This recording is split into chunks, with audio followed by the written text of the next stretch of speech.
The kitchen smelled like blood and garlic, and the specific kind of silence that falls when armed men stop breathing. 6 of them stood frozen along the stainless steel prep counters, guns raised, suits pressed, eyes locked on their boss. Not one of them moved, not one of them spoke. Because Jesuwu hadn't spoken it, and in his world, that was the only clock that mattered. Bridget was on the floor. Her white server's uniform was soaked through, deep red blooming across her chest and collar, spreading into the fabric the way bad news spreads through a room. Her knees were on cold tile. Her hands were empty. She had nothing.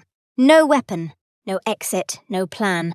Just 10 years of watching dangerous men from the corner of her eye and knowing, bone-deep knowing, exactly when to stay still. So she didn't run. She looked up at him. That was the mistake. Or maybe she wouldn't know for weeks. It was the only thing that saved her life. Jesuwu stared back. Not the way men like him usually looked at women like Bridget. Through her, past her, around her. The way the whole world had looked at her for 31 years. He looked at her, cold, calculating, like she was a problem he hadn't encountered before and wasn't sure yet if he wanted to solve it or bury it. Then, without a word to his men, he reached down and draped his jacket over her shoulders. The entire room stopped. Nobody who worked for Jesuwu had ever seen him do that. Not for anyone. Bridget didn't move, didn't thank him, didn't exhale. She just held his gaze and thought about the thing she knew, the thing she'd overheard 3 weeks ago between 2 men who'd never noticed her refilling their glasses, and wondered if that was why she was still breathing, or if it was about to be the reason she wasn't. Being invisible had its advantages. Bridget had learned this the hard way, and then turned it into something close to a superpower. When people assume you're unintelligent because you're heavy, they say extraordinary things right in front of you. They don't bother lowering their voices. They don't bother moving to a different room. They speak freely because you're not a person to them. You're furniture, and furniture doesn't remember. Bridget remembered everything. She knew which table in Hana Sol's private dining room was used for negotiations the management pretended not to notice. She knew which regular ordered steak and met with different men each week, and never touched his food.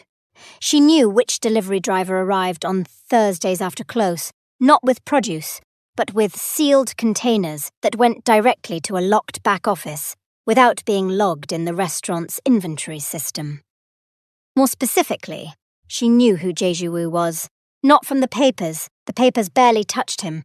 Not from rumor was too cowardly, too careful.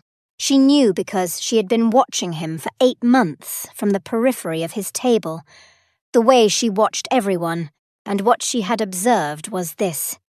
Jesuwu ran the Korean syndicate that controlled the Northwest port operations and 3 food distribution networks that intersected with every major restaurant in the city. He was meticulous, cold, entirely controlled. He never raised his voice. His men moved around him like the tide moved around a fixed point. They arranged themselves to his stillness, and tonight something had gone wrong. The man who had beaten her was not one of his. He was the nephew of a rival family, too young and too volatile, who had come into the kitchen with 2 of his own people, and made the mistake of assuming that the women working the floor were interchangeable with the floor itself. When Bridget moved to clear the table, she had stumbled into an exchange of words that turned physical faster than she'd anticipated. A tray went down. Her body followed it. The blood was real. The broken lip was real. The ache spreading through her left side was real. What was not accidental was the fact that she'd heard every word of what came before. And that, Bridget understood, kneeling on the tile with Jesuwu's jacket warm across her shoulders, was why she was still breathing. He didn't take her somewhere. He stayed. That was the first surprise. In Bridget's experience, powerful men in crisis situations either eliminated the complication or removed themselves from it. Jesuwu did neither. He sent his men out to deal with the people who had put her on the floor. She heard it happen, contained and efficient, 3 rooms away, and then he came back and crouched down in front of her on the kitchen tile as if the posture cost him nothing. "Can you stand?" he asked. "I've been standing since I was 10 months old," Bridget said. "I can stand." She did, and he watched her do it without offering his hand, which she understood instinctively was a form of respect rather than indifference. She straightened. She drew herself up to her full height, which was considerable, and stopped pretending. Her side didn't hurt because pretending was a choice, and she had just decided to stop making it. He looked at her for a long moment. His face gave nothing, not cruelty, not warmth, just that carved, practiced absence of readable emotion that very old stone develops when everything soft has been worn away over time. Then he said, "You heard the conversation before it became a situation, not a question." "I heard several conversations tonight," Bridget said carefully. "This kitchen is small, and people speak loudly when they're angry." "What did you hear?" She met his eyes. She had made a decision somewhere between the floor and standing upright. The decision was this. She was done with smallness, done with the shrinking, the softening, the apologetic approximation of herself that a lifetime of being dismissed had trained her to perform. If this man was going to kill her for what she knew, he was going to do it with full knowledge of exactly who he was killing. "I heard enough," she said, "to know that what happened tonight wasn't random. Someone set it up.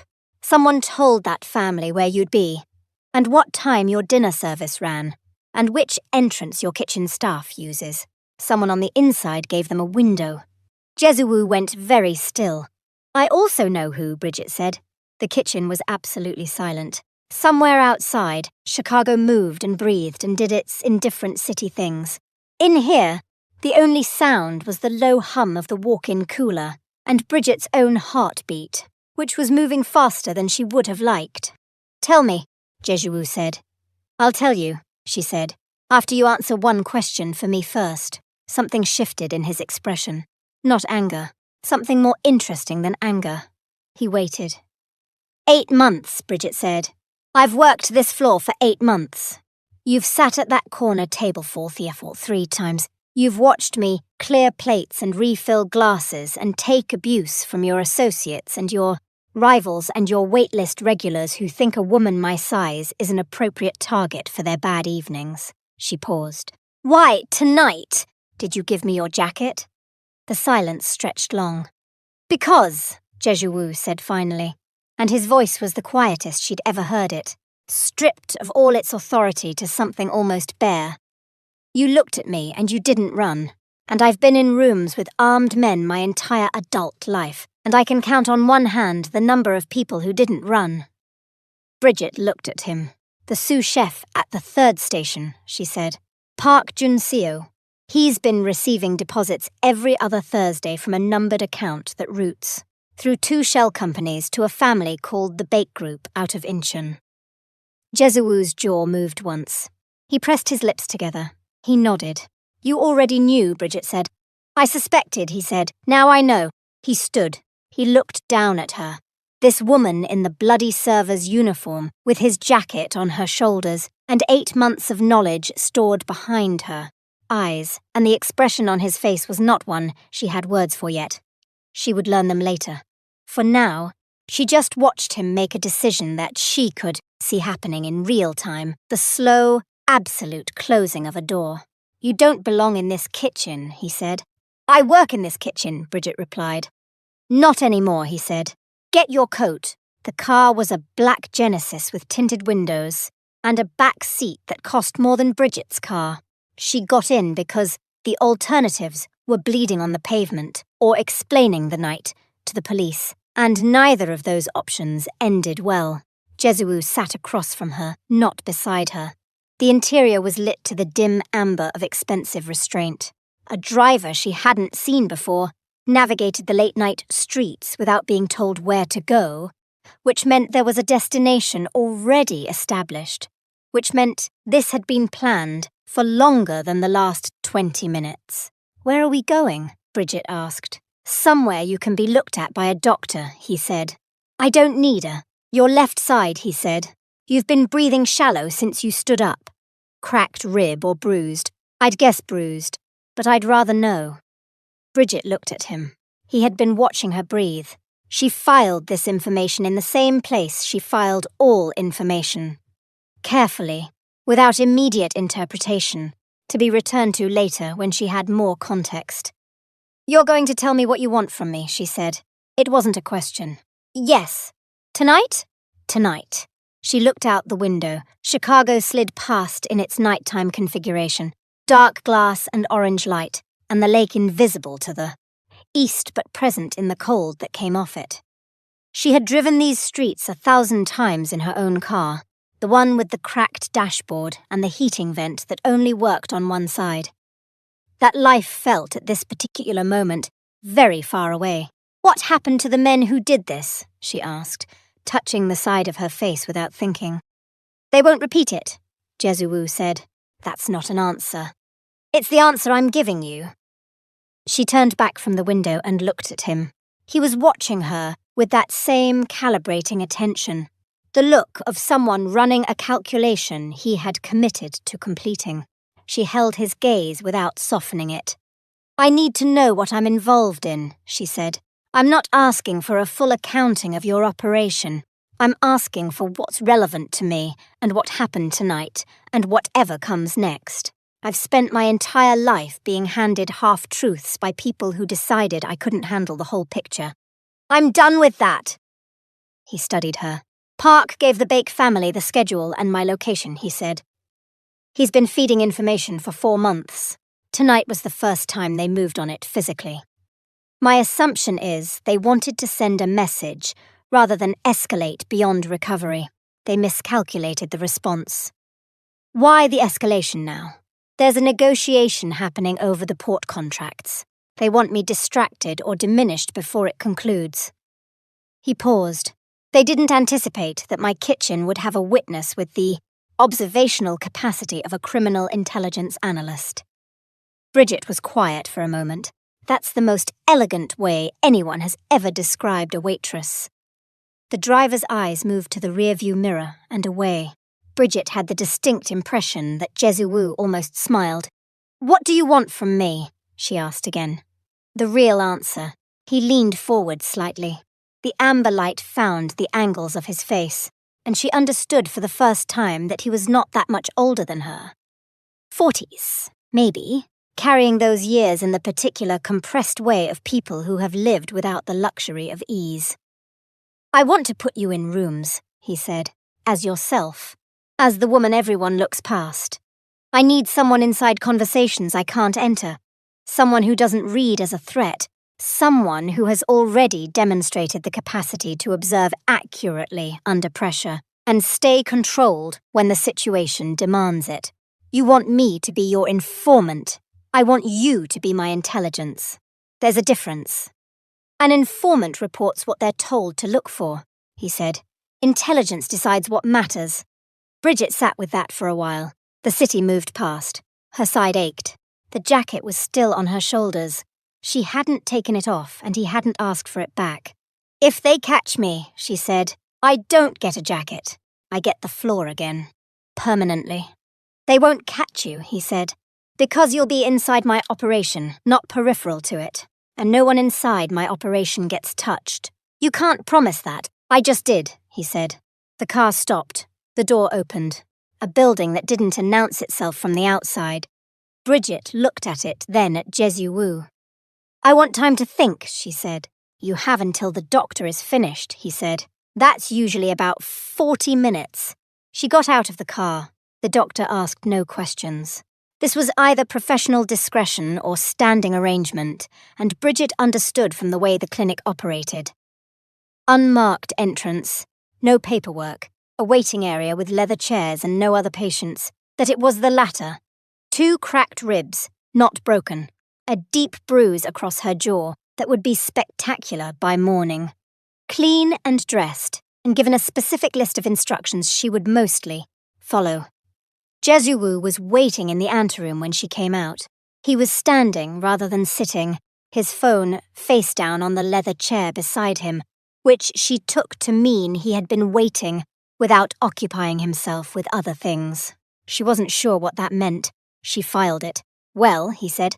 Cracked, she said. Not broken. I've had worse. Something moved in his expression. You shouldn't have had worse. She looked at him. People like me always have worse. That's not self-pity. It's just accurate.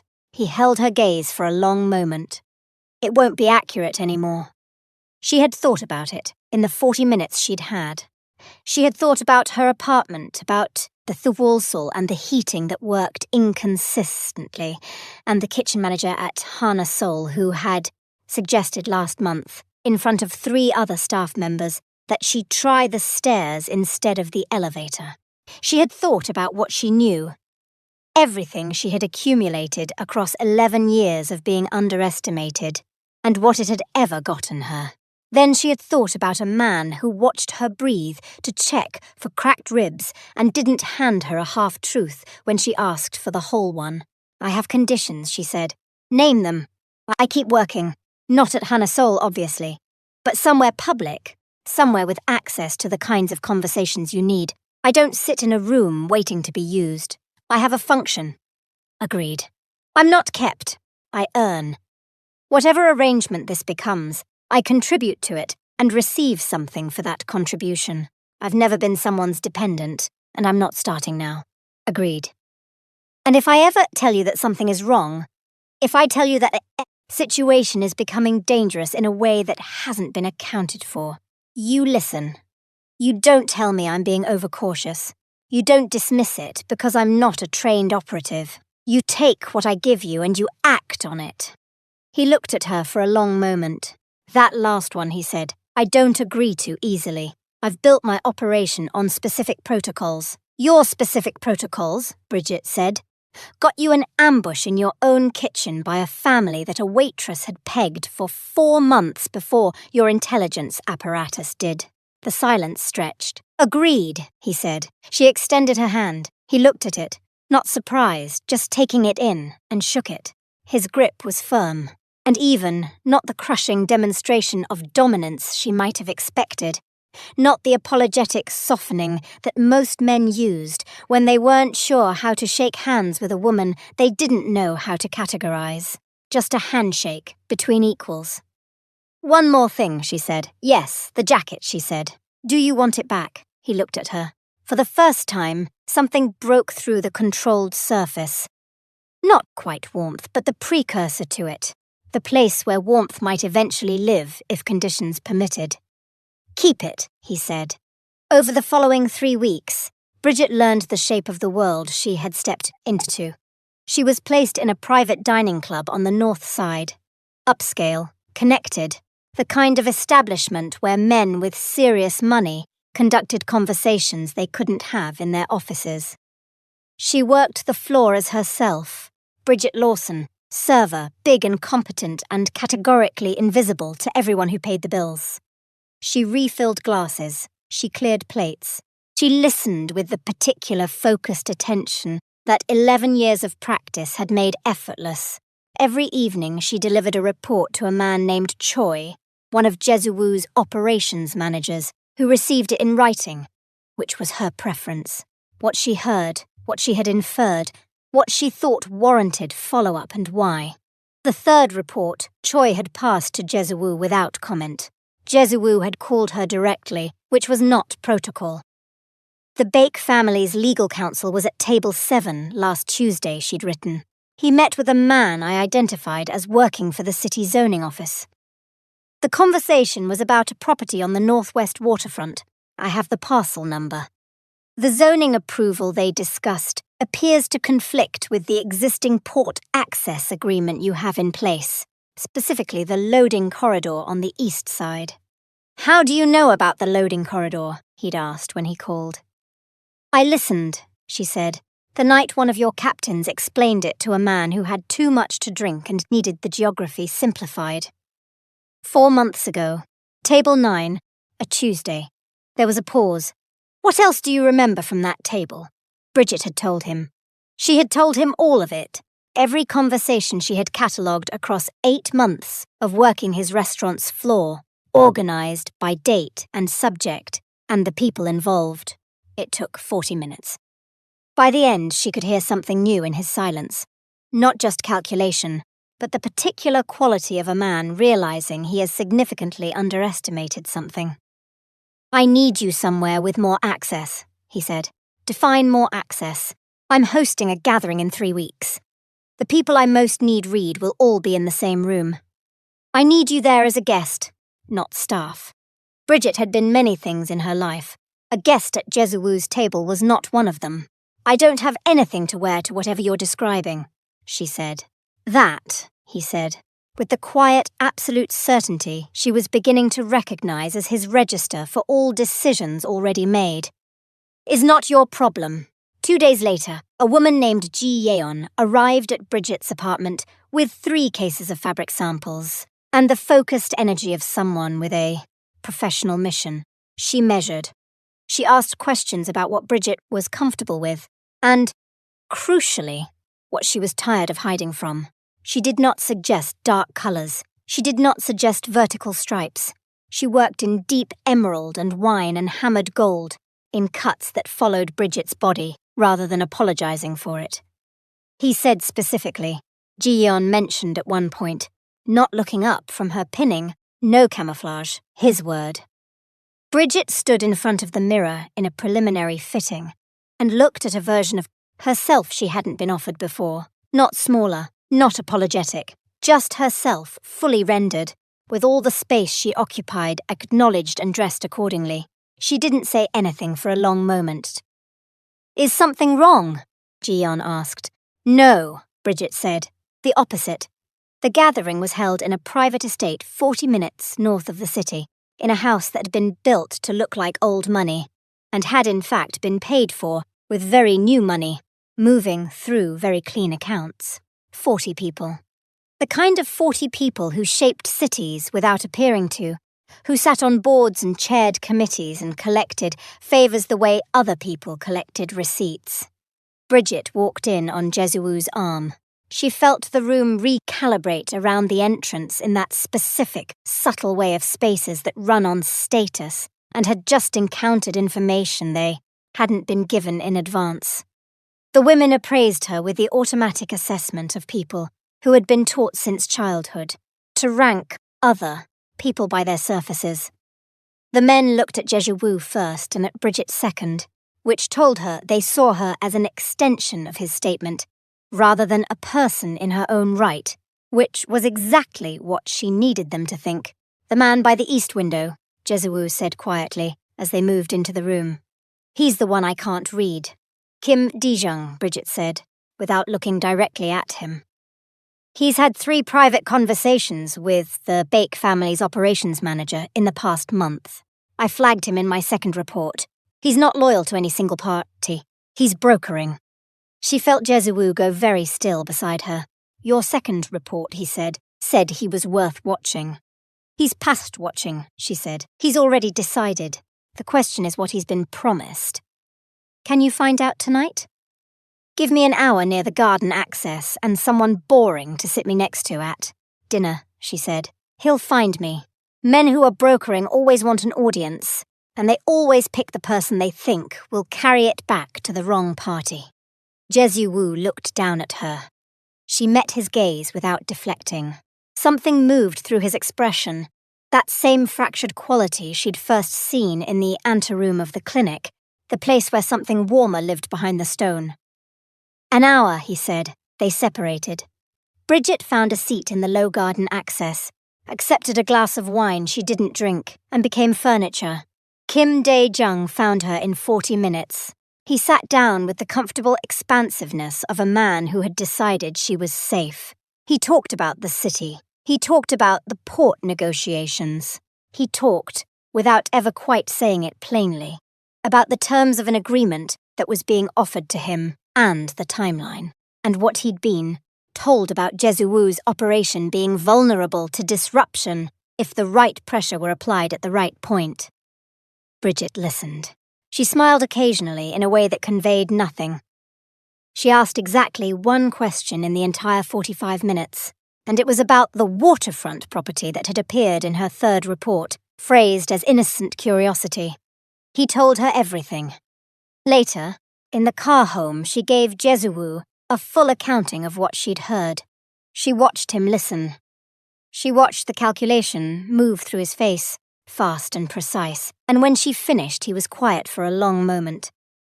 "You got more in one conversation," he said, "than my people have extracted in 3 months of surveillance." "Your people," Bridget said, "look like your people. I look like someone's well-dressed guest who wanted to sit down because her feet hurt." "Yes," he said. "You keep agreeing with me in that particular tone," she said. "Like you're recalibrating something." "I am," he said. She looked at him. "What?" she said. He looked back, and this time the stone didn't close before she saw what was behind it. "You," he said. "Just that. There is a specific danger in being truly seen by someone who has power, and Bridget had known it her whole life. The world had spent 32 years refusing to see her, and she had built a practice around that invisibility, had turned it into an instrument.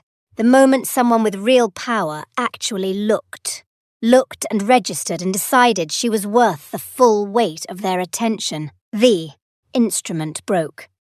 You couldn't be invisible to someone who knew you were there.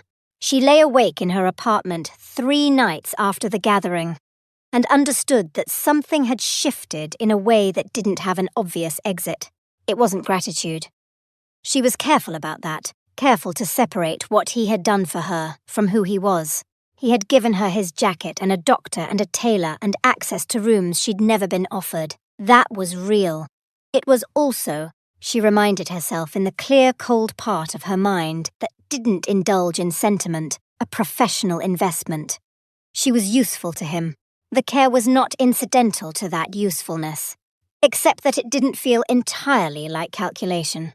She had watched him with enough attention to know the difference.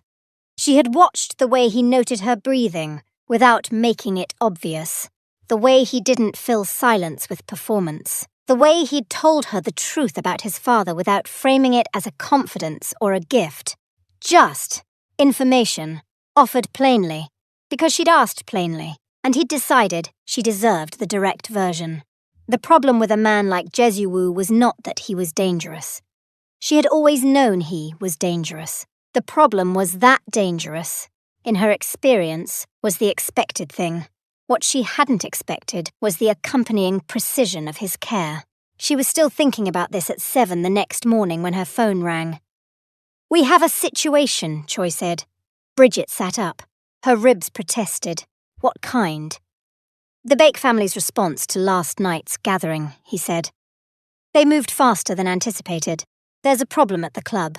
The club, meaning the Northside dining establishment. Her place of work, her access point. The room full of conversations she had spent 3 weeks building trust inside. Is anyone hurt?" she said. "A beat. Not yet, mister. Jesuwu would like you to come in."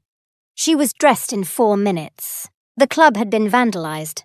Methodically, specifically, in ways that announced intent rather than impulse. Certain booths were destroyed. Certain records in the office had been taken, not the financial ones, but the membership ledgers, the names. A message about exposure rather than damage. 3 of the long-standing members had already called to withdraw. Jesuwu was in the back office when Bridget arrived, jacket on the back of the chair, phone face down on the desk.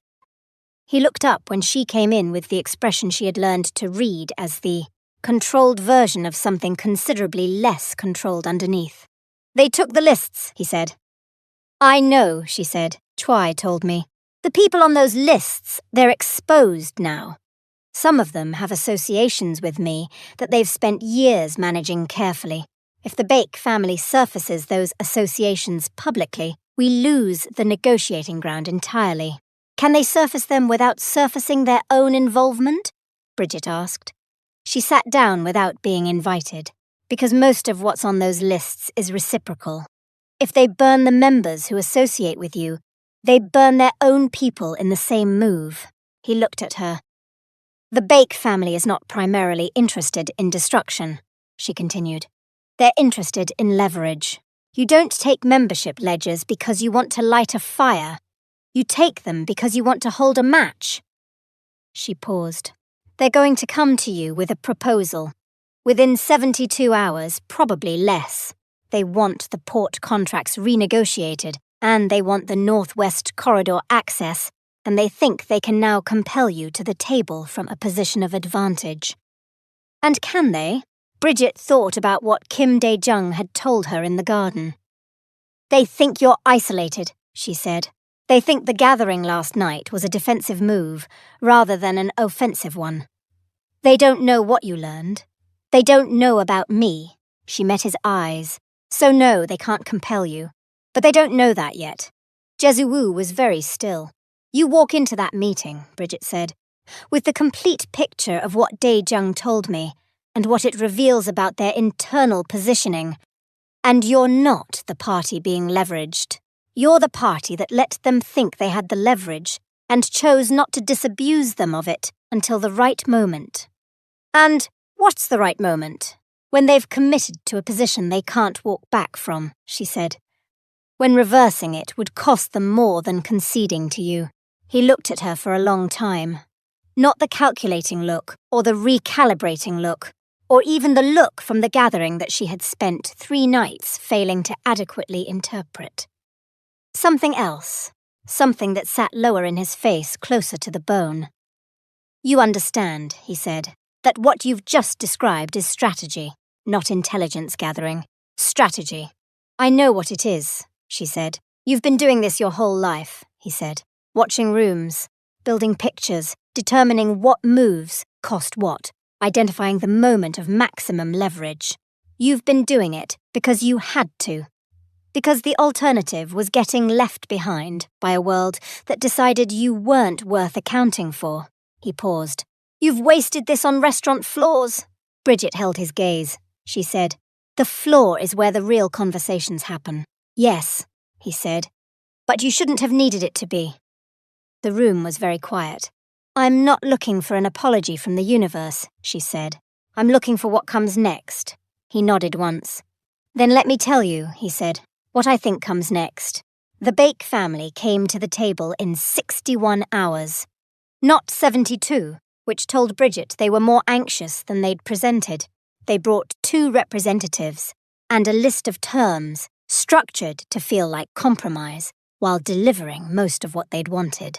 Jesu-woo sat across from them with Bridget to his left, not as staff, not as furniture, as the person he had chosen to have beside him, in a room where the choice of who sat at your left hand meant something specific to everyone who understood the language. The Bake representatives looked at her once and adjusted their appraisal of the room. Jesu-woo said nothing for 30 seconds after they finished their opening position. He looked at the table surface. Then he looked up and he began, very quietly, to tell them what he knew. He told them about the zoning meeting, about the waterfront property, and the parcel number, and the conflict with the loading corridor. He told them what Dae-jung had said in the garden about timelines and pressure points, and the specific vulnerabilities they had been told, incorrectly it turned out, that Jesu-woo's operation contained. He laid it out without elevation, without theatre, in the flat, careful voice of someone who has taken the time to be precise. The Bake representatives went very still. You had someone at the gathering, the older one said. I had someone at the gathering, Jesu-woo confirmed. The man's eyes moved to Bridget. She held his gaze without comment. The negotiation took 4 hours. The port contracts were renegotiated in Ji-woo's terms. The membership ledgers were returned. The Northwest Corridor remained intact. Dae-jung's brokerage arrangement was dissolved with sufficient consequences to make future brokerage unappealing. When it was over and the room had emptied, Bridget sat alone at the long table for a moment. Her ribs still ached. The bruise on her jaw had deepened to the specific yellow-green of the almost healed. She was wearing the emerald dress Ji-yeon had made her, and the jacket. His jacket, the one from the kitchen floor, was across the back of her chair. Jesu-woo came back into the room. He looked at the jacket. He looked at her.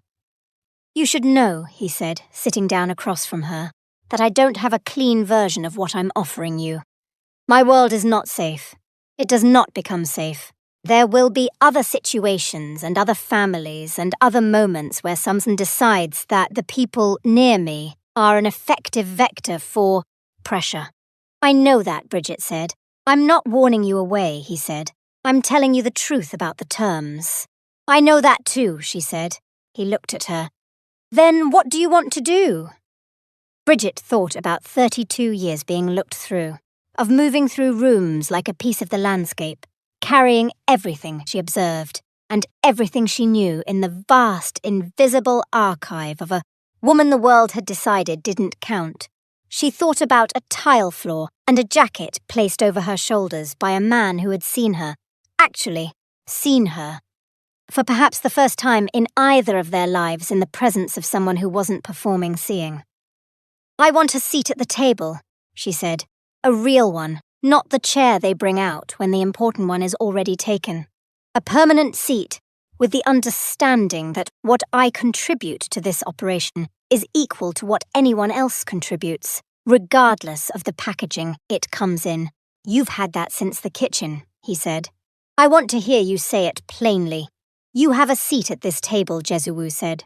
Permanent, equal, as long as you want it. She nodded once. And outside of the operation? She said. The question sat between them. He understood it.